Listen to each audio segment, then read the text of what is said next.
सबसे पहले अंबाला मैम आपसे ही यहाँ पे शुरुआत करना चाहता हूँ, जो आपकी पिक्स हैं वो बताइए, फिर जो कल आपने जो बताया था उसके ऊपर भी हम लोग चर्चा करते हैं मैम।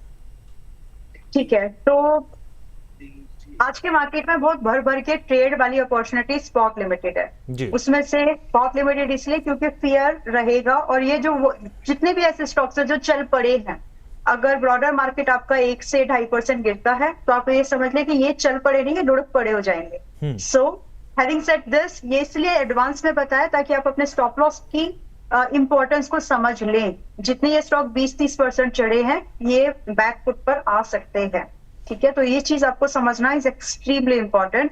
अब इसके साथ आप पराग मिल्क देख लें, जो भी स्टॉप लॉस दिया जाएगा, मैं शो में हूं या नहीं हूं, टारगेट या स्टॉप लॉस जो भी आए उसकी रेस्पेक्ट करना जिम्मेदारी आपकी।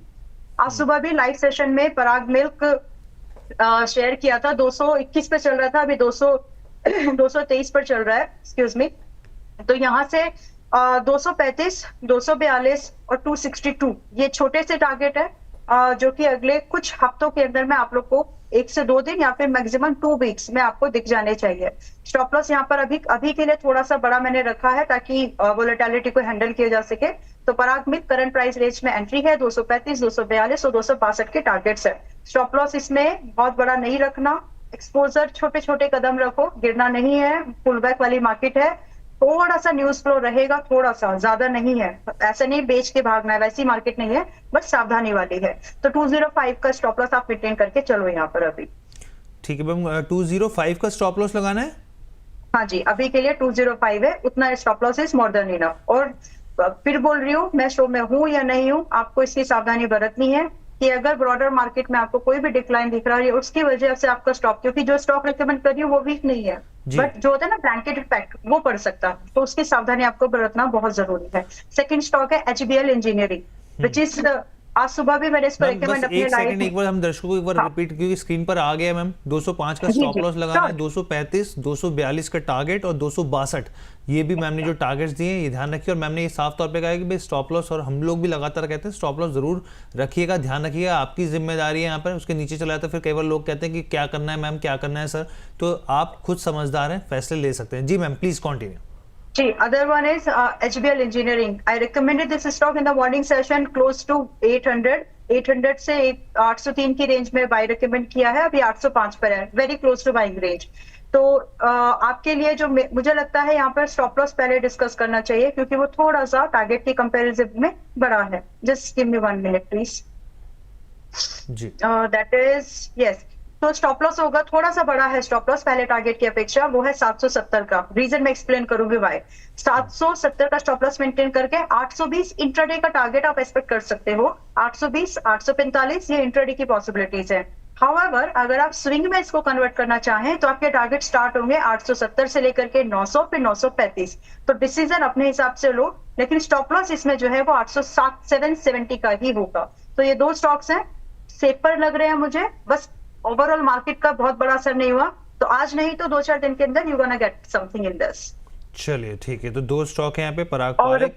हाँ मैम बताइए। और अगर समय है तो इंपॉर्टेंट अपडेट, पहला तो आप राज इंडस्ट्रीज देख लो, 368 का भाव आ गया, टारगेट आ गया उसमें पहला। जितने भी आपने 300, आपने जिस भी भाव पे बाय किया, मैं पीछे नहीं जा रही अभी, तो एनीवेज आप 12 से 15% का गेन राज इंडस्ट्रीज में आप लोग कर रहे होंगे। अपने हिसाब से अपना डिसीजन लीजिए।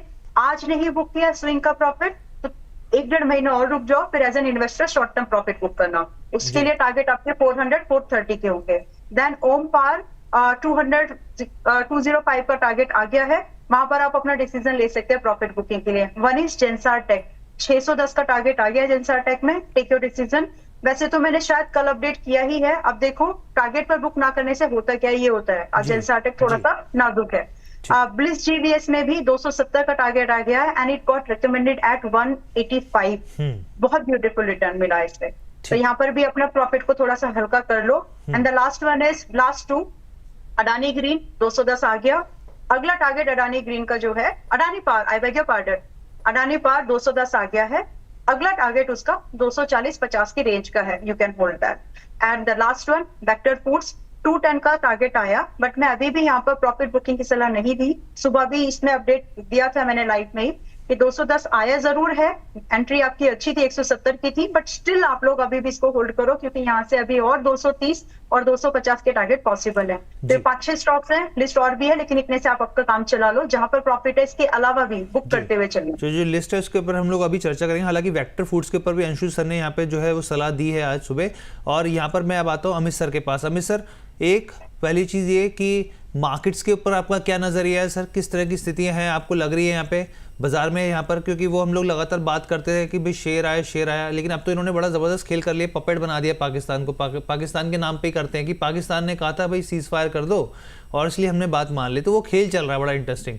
दूसरी चीज़, कोई स्टॉक आपके भी रडार पर हैं, कोई ऐसे स्टॉक्स जहाँ पर आपको लगता है कि हाँ यहाँ पे स्ट्रेंथ दिख सकती है निवेशकों के लिहाज से, ट्रेडर के लिहाज से? सर हर जी एक बड़ी बात कहना चाहूंगा। अभी 24,375 393 चल रहा है स्पॉट और 375 चल रहा है फ्यूचर। बहुत कम ऐसा देखने को मिला है मेरे ख्याल से, कभी लोगों ने देखा भी नहीं होगा कि स्पॉट फ्यूचर से महंगा चल रहा है। इसमें यूजुअली ये माना जाता है कि फ्यूचर में तेजी कम है, अभी जो तेजी ट्रिगर हो रही है वो सस्टेनेबल नहीं रहेगी। लेकिन जो दिखता है वो होता नहीं और जो होने वाला होता है वो दिखाया नहीं जाता। 24,100 का आंकड़ा अगर नहीं करता, यानी यहां से 300 पॉइंट की मंदी, 350 पॉइंट की मंदी ट्रिगर नहीं होती है, तो 25,000 के पार हम आने वाले समय में देख सकते हैं बाजार को। 24,100 के नीचे जाने के बाद व्यूज चेंज हो जाएंगे सारे, तकलीफें और बढ़ सकती हैं। तो 24,100 के स्टॉप लॉस से आप लोग चाहें तो मार्केट को लॉन्ग रख सकते हैं 25,000 प्लस के टारगेट के लिए। ओवरऑल जो भी पपेट बना हुआ है, जो भी चल रहा है हर जी, इसके बावजूद भी यूएस मार्केट को अगर हम देखते हैं तो $50,000 के आसपास कल हाई टेस्ट करके 700-800 पॉइंट का करेक्शन दिया है। आप हम सब जानते हैं मार्केट एडवांस में सारी चीजों को, सारी इवेंट को एब्जॉर्ब करते हुए चलता है। तो होपफुली मुझे ऐसा लग रहा है, जहां तक जिस तरह से गुमराह किया जा रहा है, स्पॉट का रेट अलग दिखाकर फ्यूचर का रेट डिस्काउंट में चलाया जा रहा है, तो एक तेजी और एक पॉजिटिव खबर आने की बाजार उम्मीद लगा रहा है। ठीक है सर। कौन से स्टॉक सर आपको लग रहा है कुछ इंटरडे के लिहाज से, स्विंग ट्रेड के लिहाज से? एक तो रिलायंस इंडस्ट्री है जिसके रिजल्ट्स अब फ्राइडे को आने वाले हैं। अगर इनके पॉजिटिव न्यूज आती हैं तो रिलायंस इंडस्ट्री के रिजल्ट्स भी अभी के हिसाब से भी जो सेटअप बना हुआ है वो पॉजिटिव लग रहा है। तो हो सकता है हर जी हम इसको 1410 तक बढ़ता हुआ देखें। 1360 रुपए का रेट चल रहा है, अगर कहीं डिप मिलती है 1360 रुपए से 1350 रुपए तक, 1352 रुपए तक की, तो यहां पर इसको ऐड किया जा सकता है। 1334 का स्टॉप लॉस होगा, 1405 1420 के टारगेट होंगे। दूसरा एक एसबीआई बैंक है हर जी, एसबीआई बैंक को मैं हमेशा ही रिकमेंड करता हूं। 1104 रुपए का भाव चल रहा है, अगर 1180 1190 की रेंज में मिले करंट मार्केट प्राइस में भी बुरा नहीं है। स्टॉप लॉस उसका होगा 1046 का, और इसके टारगेट एक्सपेक्ट कर सकते हैं हम लोग एसबीआई बैंक के टारगेट हम एक्सपेक्ट कर सकते हैं 1180 रुपए के। अभी 1104 रुपए का भाव चल रहा है, तो स्टॉप लॉस वर्सेस रिस्क ठीक ठाक है, यानी कोई बुरा नहीं है। और एसबीआई एक ऐसा बैंक है जो अभी एट प्रेजेंट बैंकिंग सेक्टर में अगर आप निवेशक हैं तो एसबीआई बैंक आपके पोर्टफोलियो में होना चाहिए। 970 980 में भी इसको बाय कहा था जब सब कोई सेल कर रहे थे या फिर सब पैनिक हो रखे थे। इसमें अभी भी लॉन्ग की अपॉर्चुनिटी बची हुई है। बिल्कुल सर, बहुत अच्छे से आपने क्लैरिटी दी। अंबाला मैम मैं आऊँगा क्योंकि कल अर्बन कंपनी आपने बात की थी और अर्बन कंपनी में तेज़ी है, लेकिन पहले मैं अंशु सर के पास जाता हूँ। सर, कल एक स्टॉक था जिसके ऊपर हमने खबर बनाई थी यहाँ पर और अपने दर्शकों को बताया था कि भाई स्टॉक में तेज़ी की, वो है रोलेक्स रिंग। बायबैक को लेकर जो है खबरें थी यहाँ पर, और आज भी देखिए क्या धुआंधार स्टॉक में जो है वो तेज़ी बनी हुई है। 101 दर्शक भी हैं यहाँ पर, वो उनका भी सवाल ले लेते हैं यहाँ पर। कह रहे हैं कि सर मैंने जो 170 पे जो है बाइंग कर रखी है, क्या अभी होल्ड करूं या एग्जिट करूं? आपका इस स्टॉक के ऊपर नजरिया और आगे की स्थितियां क्या दिख रही हैं सर? सर मैं एक बार निकल जाता है यहाँ पे, मतलब इसलिए निकल जाता है क्योंकि स्टॉक में वर्टिकल रैली है 111 रुपए से 170 रुपए की। दूसरा, स्टॉक में जो गिरावट है नॉन स्टॉप 61 हफ्ते में 64% की थी, उसका 50% रिट्रेसमेंट 168 पे था, वो आ चुका है। तो यहाँ से एक बार प्रॉफिट बुकिंग आने की गुंजाइश बहुत आई है। आप दो काम कर सकते हैं, एक या तो आज का लो अगर टूटा तो फिर यहाँ पे प्रॉफिट बुकिंग आएगी तो बेटर है। 165 आज का लो है, 164 का क्लोजिंग बेसिस स्टॉप लॉस ले लें। लास्ट टाइम आप स्टॉप लॉस नहीं लिए थे तो मैं उम्मीद नहीं रखता हूँ कि आप इस टाइम भी ट्रेलिंग स्टॉप लॉस ले पाएंगे।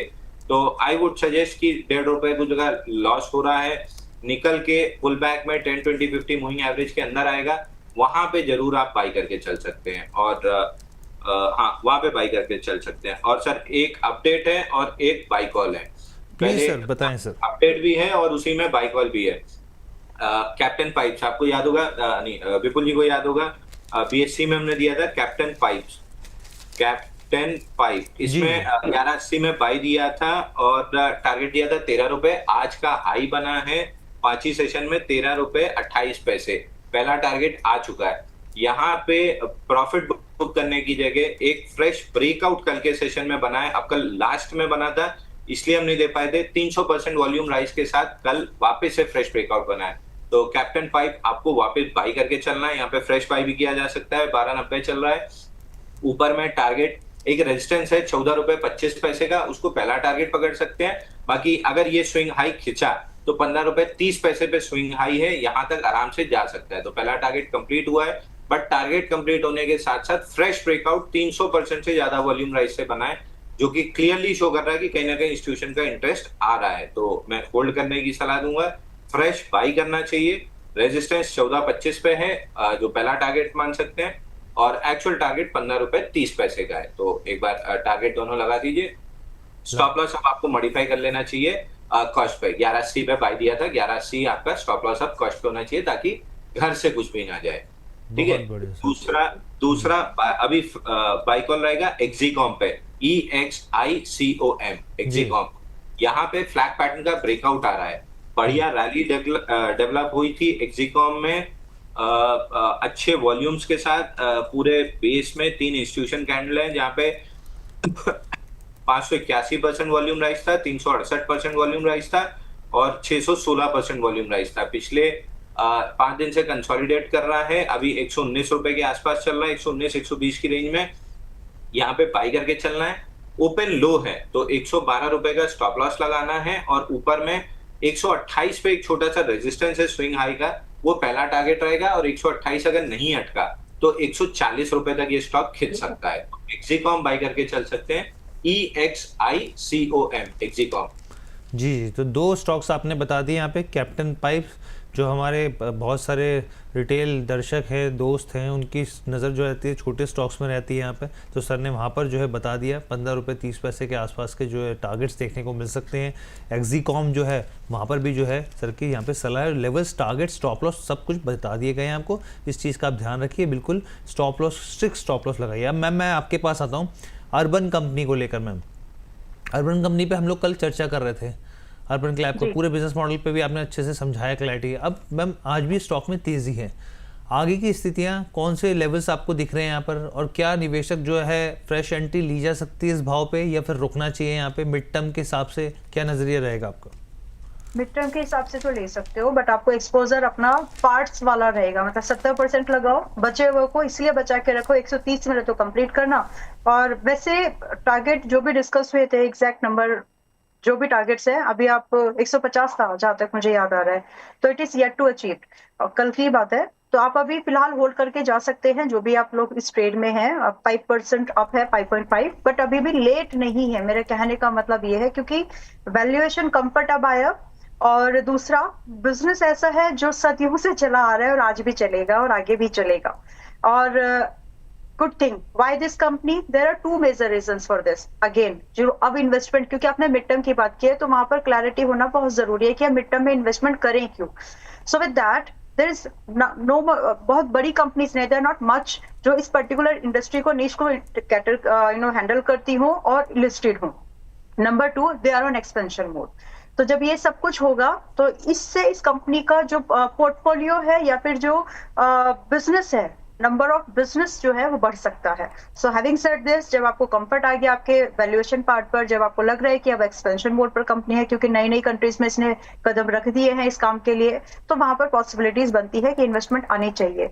अब कल तो रिकमेंड किया ही था, अब उसके बाद जब आज फिर से हम इस बात दोबारा डिस्कस करें तो 70% कुड बी इनिशिएटेड फ्रेश, जिन्होंने कल मिस कर दिया इट्स ओके, बट बचे हुए को या तो 130 पर, 30% जो रिमेनिंग है, या तो 130 पर या फिर 150 पर कंप्लीट कर लेना। क्योंकि यहाँ पर आपके जो फर्दर टारगेट्स हैं, आप 5% लेट है तो टारगेट आपका स्टॉप लॉस भी आपको पहले समझना 120 का रखना पड़ेगा, जो कि प्रोबेबिलिटी वाइज वीक है, कमजोर है, बट 120 ही है जहां पर आपको मेंटेन करना चाहिए। एंड आपके टारगेट 165 से लेकर के 200 एंड उसके बाद फिर इन्वेस्टर वाले टारगेट्स हैं। तो अभी 165 है, 200 के टारगेट तो आप एक्सपेक्ट कर ही सकते हो। स्टॉप लॉस रहेगा एज ऑफ नाउ कंसिडरेशन कि आप 130 तक भी एवरेज कर लोगे, 120 रुपए का स्टॉप लॉस रहेगा। जी And, जी मैम बताइए। कल हमने रोलेक्स रिंग भी डिस्कस किया था, जी। तो वो भी अच्छा खासा अप रहा, और उसके पीछे भी बिजनेस आपके डिस्कशन में था, मतलब बाय बैक वाला जो था ना, जी। Due to that. तो उसमें अभी 200 का टारगेट है, पहला होल्ड करो, आएगा, ठीक है आ सकता है। ठीक है। अब मैं अमित सर के पास चलता हूँ। मैं अभी आऊँगा अडानी पावर के ऊपर यहाँ पर अंशु सर के पास, लेकिन अमित सर ITI शेयर में जो है धुआंधार तेजी देखने को मिल रही है, जबरदस्त तेजी। देखिए सर जरा इसमें क्या स्थितियां बनती हुई दिख रही हैं। सर इसका एक बार फुल मेरे को बता दीजिएगा आप। जी एक सेकंड सर, मैं आपको ये देखिए आपके सामने स्क्रीन पर आ गया sir, Indian telephone industries ITI के नाम से आता है। इंडियन टेलीफोन इंडस्ट्रीज के नाम से सर। नहीं सर, मेरी लिस्ट में नहीं है ये। ठीक है चलिए कोई नहीं। अंशु सर आपकी क्या सलाह रहेगी यहाँ पे ITI के ऊपर?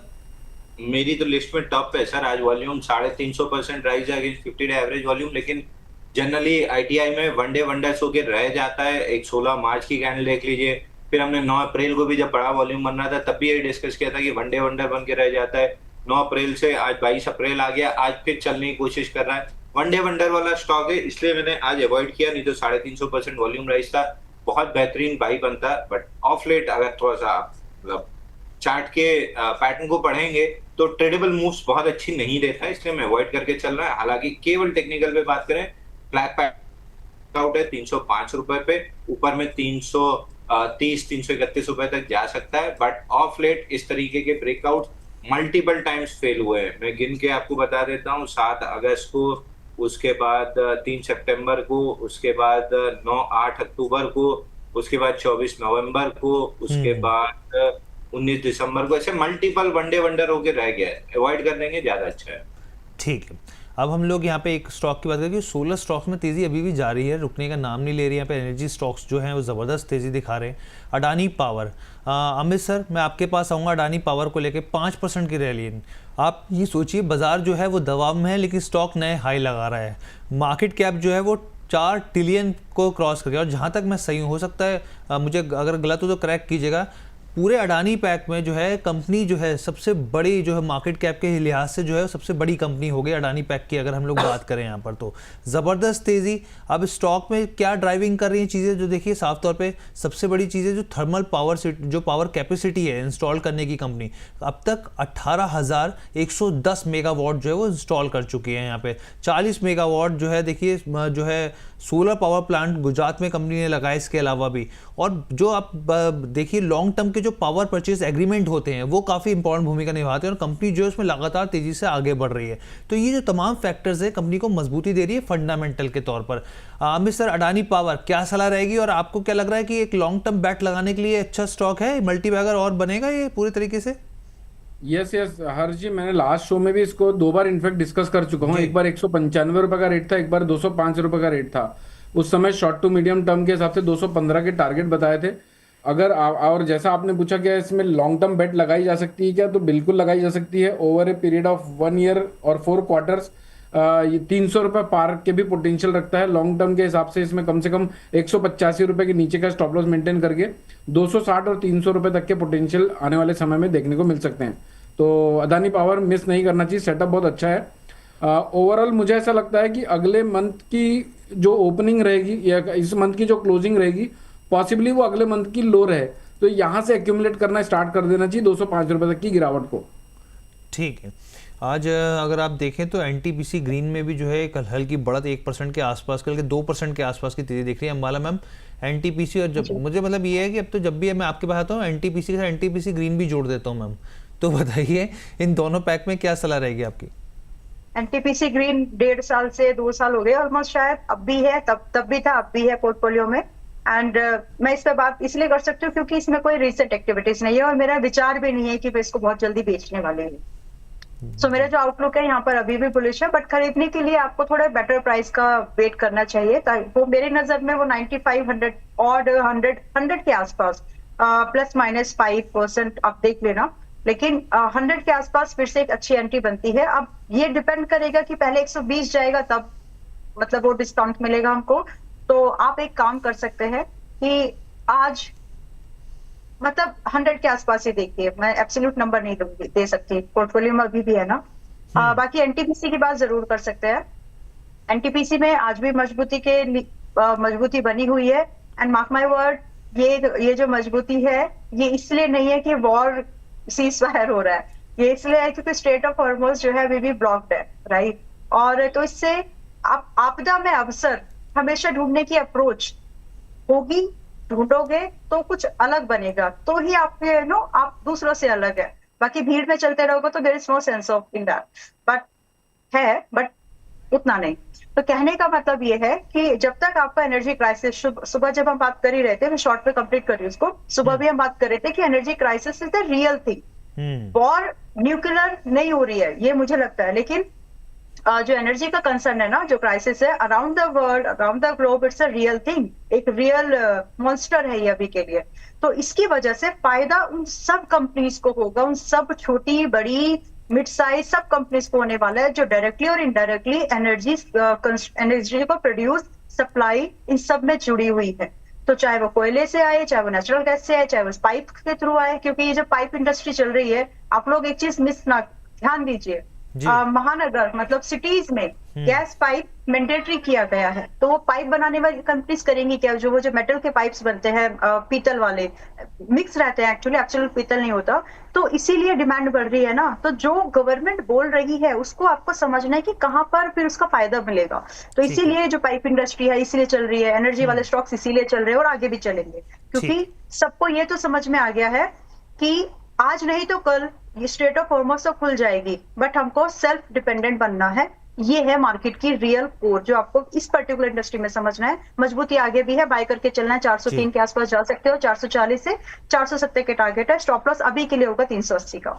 ठीक है। अब देखिए एक खबर चल रही है मार्केट में, हो सकता है गलत हो, हालांकि ये जो ईरान की जो न्यूज़ एजेंसी है तस्नीम, उसकी तरफ से खबर आई है कि भाई ईरान में कुछ संकेत मिले कि अमेरिका जो नाकेबंदी है वो ख़त्म करने को तैयार हो गया है। इस तरह की खबरें मिल रही हैं, उस पर हमारी नज़र रहेगी पूरी। अगर इस तरह की नाकेबंदी बंद होती है तो फिर ये एक बड़ा फैसला हो सकता है यहाँ पे, लेकिन देखेंगे क्या होता है, क्योंकि खबरों का बाजार गर्म है, अलग अलग सोर्सेज से खबर आते हैं। ईरान की न्यूज़ एजेंसी से खबर आई है तो हमें लगा कि आपके साथ साझा करना चाहिए, हमारी जिम्मेदारी हो जाती है। अंशु सर फ़ोन पर हैं, तो मुझे लगता है कि अंशु सर को परेशान नहीं करते, हम चलते हैं सीधा अमित सर के पास। अमित सर, मैं सनटेक रियलिटी के ऊपर बात करना चाहूँगा। इसके नतीजे आए हैं सर, और क्या शानदार नतीजे आए हैं, स्टॉक ने क्या रिएक्ट किया है। और फिर आप देखिए, जो होता है ना कि हम लोग अपने दर्शकों को बार बार बताते हैं बोनस के साथ जुड़ने का फ़ायदा क्या है। हमने पिछले हफ्ते शो किया था और सुब्रमण्यम जी के साथ, और अपने दर्शकों को उन्होंने भी साझा किया था कि हमारे दर्शकों को भी रियलिटी में एक अच्छी बढ़त देखने को मिल सकती है। आप देखिए कल भी रियलिटी पैक में तेज़ी थी, अब सनटेक के नतीजे आए। नेट प्रॉफिट देखिए साल दर साल के हिसाब से 26% बढ़ता हुआ दिखा है, रेवेन्यू 64% बढ़ता हुआ दिखा है, एबिटा 41% बढ़ता हुआ दिखा है। एबिट मार्जिन में एक हल्का सा यहाँ पे जो है वो श्रिंकनेस ज़रूर देखने को मिली है, लेकिन आप ये देखिए कि स्टॉक ने बहुत ही शानदार परफॉर्मेंस दिखाई है यहाँ पर। और आप ये भी देखिए कि कंपनी की तरफ से यहाँ पर जो है डिविडेंड का भी ऐलान किया गया है। करीब करीब यहाँ पर आप ये देखिए जो ज़बरदस्त मार्जिन्स जो है वो उसमें ज़रूर स्लिप है, लेकिन वैसे ओवरऑल नंबर्स जो है वो काफ़ी बेहतर दिख रहे हैं यहाँ पे, क्योंकि इसमें वॉल्यूम ज़रूर देखना होता है तमाम चीज़ों के अंदर कि भाई पाइपलाइन कैसी है आपकी, आने वाले क्वार्टर के हिसाब से आपकी पाइपलाइन कितनी है। तो यहाँ पर भी जो मैनेजमेंट की तरफ से कहा गया है, गाइडेंस दी गई है, वो काफ़ी मजबूत दिख रही है। कैश फ्लो, जो नेट कैश फ्लो है वो मजबूत है, 552 करोड़ के आसपास का है, और डेट टू इक्विटी जो है वो 0.6x के आसपास दिख रही है। और जो तमाम प्रोजेक्ट्स की मैं बात करता पाइपलाइन की, वो भी करीब 5000 करोड़ के आसपास की जो ग्रॉस डेवलपमेंट वैल्यू दिखाती है। इस लिहाज से सनटेक रियलिटी में एक ज़बरदस्त तेज़ी देखने को मिल रही है। अमित सर, क्या सलाह रहेगी, क्या करना चाहिए? हर जी एक्सपांशन मोड पे आया हुआ है, डेली चार्ट 310 रुपए का अभी मंदा कम लगता है। थोड़ी ब्रॉडर पिक्चर के बारे में बात कर रहा हूं मैं, और 310 रुपए का पहला मंदा कम लगता है, और दूसरा 426 रुपए के ऊपर की क्लोजिंग भी पॉसिबल है इस महीने। अगर 426 रुपए के ऊपर की क्लोजिंग इस महीने या फिर अगले महीने मिल जाती है तो हम पॉसिबल है कि 540 रुपए तक का पोटेंशियल देखें। 370 540 एक बड़ा ह्यूज डिफरेंस है इसमें। अगर कोई करेक्शन मिले, जिसकी पॉसिबिलिटी है छोटे मोटे करेक्शन की, यानी 350 से आपको 340 रुपए की रेंज पर अगर मिलता है तो वहां पर लॉन्ग टर्म के हिसाब से 311 रुपए 310 रुपए के नीचे के स्टॉप लॉस से लेना चाहिए। 420 पहला टारगेट, 540 दूसरा टारगेट। ठीक है। ये तो हो गया सनटेक रियलिटी की बात, लेकिन कुछ ऐसे स्टॉक्स हैं जहाँ पर एक अच्छी तेज़ी बनती है। देखिए जैसे एमएमटीसी है, एमएमटीसी अमर राजा है, यहाँ पर इनमें एक अच्छी तेज़ी बन रही है। सर अंशुल सर, आप ऐसी कौन कौन सी डील करते हैं फ़ोन पे बातों बातों में जो एकदम ज़बरदस्त तरीके से एकदम फ़ोन उठा लेते हैं? सर क्या चल रहा होता है सर पीछे? नहीं सर, देखिए मेरे को डर पूरी दुनिया में, मतलब मेरे को तो डोनाल्ड ट्रम्प से डर नहीं लगता है, पर मैं एक ही औरत से डरता हूँ और उसका फोन आता है तो मैं सब काम छोड़ अरे बिल्कुल सर। और आपने डोनाल्ड ट्रम्प की बात की तो डोनाल्ड ट्रम्प के प्यार से डर नहीं, मतलब मार से डर नहीं लगता सर, प्यार से डर लगता होगा आपको डोनाल्ड ट्रम्प के भी ना। हम लोगों को तो उसी से डर लगता है। नहीं सर, मेरे लिए वो मस्खरा आदमी है, मैं बस दुगल। ठीक है सर। अच्छा सर, सबके लिए ऐसे ही है वो। हाँ बिल्कुल सर आपके, हाँ मैम, सबके लिए ऐसे ही है वो, मतलब मजाक बना दिया अमेरिका का। बिल्कुल मैम, बिल्कुल जबरदस्त तरीके से। लेकिन वो जो फिल्म की डायलॉग है ना, वो जो जैसी मीठी मीठी बातें करते हैं तो घबराहट तब ज्यादा हो जाती है। जब वो कहते हैं मैं ये कर दूंगा वो कर दूंगा तब तो स्थिति समझ में आती है, लेकिन जैसी मीठी मीठी बातें करते हैं तब घबराहट हो जाती है। सर एमएमटीसी है या फिर HFCL है, देखिए जरा सर इन स्टॉक्स में क्या आपकी सलाह रह रही है, यहाँ पर क्या करना चाहिए? सर HFCL में तो देखिए नॉन स्टॉप रैली आ चुकी है और वर्टिकली एक्सटेंड हो चुका है, ATR एक्सटेंशन रीडिंग भी 8 की आ चुकी है, तो I would not like to trade this. 18 दिन में 52% चल चुका है। और प्रॉब्लम ये है कि MMTC चलता क्यों है इसका कोई रीजन नहीं होता, सॉरी ये HFCL चलता क्यों है इसका रीजन नहीं होता है। फिलहाल कोई ऐसी न्यूज भी नहीं दिख रही है जिसकी वजह से चलाओ। ब्रेकआउट जरूर स्ट्रक्चर पे था 80 रुपए, उसका टारगेट भी 100 रुपए था, और जो रिसेंट फॉल थी 69 वीक्स में 65% की, उसका 50% रिट्रेसमेंट भी 101 पे था। तो 100 101 आ चुका है, 18 दिन में 52% चल चुका है, तो अब कोई सेटअप नहीं बन रहा है। अगर आपके पास है और मोमेंटम चेस करना है तो 95 के स्टॉप लॉस से मोमेंटम चेस कर सकते हैं, बट फ्रेश बाइंग अब बहुत ज्यादा रिस्की हो जाएगी। दूसरा MMTC अगेन कोई रीजन कोई लॉजिक नहीं होता क्यों चलता है स्टॉक, बट समहाउ चल जाता है। ट्रेडिंग कंपनी है, उस हिसाब से कोई ऐसी न्यूज बदलती नहीं है कि चल जाए, बट ट्रेडर फ्रेंजी है। 3 दिन से आज तीसरा दिन है इनसाइड बार का, प्रोबेबली 2 से 3 दिन और इनसाइड बार रह सकता है, लेकिन जो मदर बार है 17 अप्रैल की 1768% वॉल्यूम राइज था, 1-2 दिन और इनसाइड बार रह सकती है, बट उसके बाद चला तो आपको 73-88 तक जाते हुए दिखेगा, और 73-88 निकलता है तो फिर और अपसाइड मिलेगी, बट 2 से 3 दिन अभी और लगेंगे। आज केवल 3rd डे ऑफ कंसोलिडेशन है, एटलीस्ट मैं मान के चल रहा हूँ 5 डेज कंसोलिडेशन रहेगी बिफोर मूविंग एवरेज कैच। ठीक है, तो ये यहाँ पर जो सलाह मैम, एक शॉर्ट में आपसे मतलब मैं एक आंसर चाहूंगा मैं शॉर्ट में सुजलॉन के ऊपर जी। उससे पहले हम इंडेक्स देख लेते हैं प्लीज, क्योंकि ऑप्शन है भाग जाता है। हाँ प्लीज बताइए।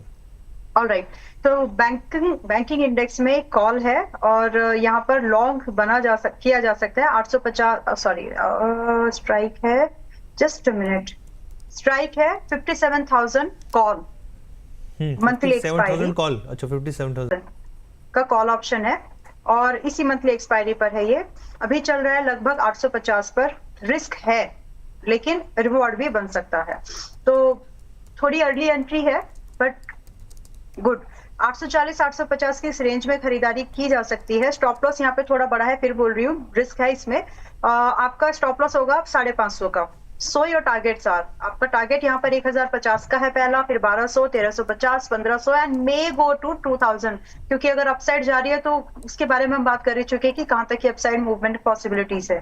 तो मंथली एक्सपायरी पर आप ये कॉल ऑप्शन कैरी कर सकते हो। इंट्राडे में अगर आपका पहला टारगेट आ जाए तो जरूर छोड़ दो। डायरेक्शनल ट्रेड है, अपने हिसाब से डिसीजन लेना, ठीक है। डायरेक्शनल, इसमें हेज नहीं है, तो आप इसमें एक मौका ढूंढ सकते हैं। तो 1050 से लेकर के कम से कम 1500 के टारगेट तो मतलब लगी रह के आ जाएंगे with stop loss at 550, which is more than enough. ठीक है मैम, एक शॉर्ट मैम सुजलॉन के ऊपर मैम लेवल्स क्या रहेंगे? सुजलॉन तो अभी हम सेकंड टारगेट का, मतलब extended and second final target का वेट कर रहे हैं। मिड टर्म वाला इन्वेस्टमेंट वाले टारगेट तो अभी नहीं है। और सुजलॉन एंट्री तभी करना जब बाइंग, मतलब जब करंट लेवल से किसी भी दिन आपको लगे 2 दिन लगातार ये 10 से 15% टूट गया, तब जाकर के सुजलॉन में एंट्री कर सकते हैं फ्रेश लॉन्ग के लिए। बट फिलहाल ये 53 पर है, please hold it tight for the 60 at least target and before jute. तो ये तो शॉर्ट टर्म के टारगेट्स है, 60 रुपए के लिए आप अभी भी वेट कर सकते हैं। ये बड़ी मुश्किल सी बात हो जाती है हर्षी अब रिकमेंडेशन देना की, क्योंकि किसी भी समय पर पुल बैक आ सकता है। हो सकता है 60 के बाद आए या हो सकता है कि 55 से आ जाए, तो इसीलिए रिस्क ज्यादा है, तो 10 से 15% जब टूटे तब कंसीडर करो, अभी नहीं, अभी सिर्फ देखो।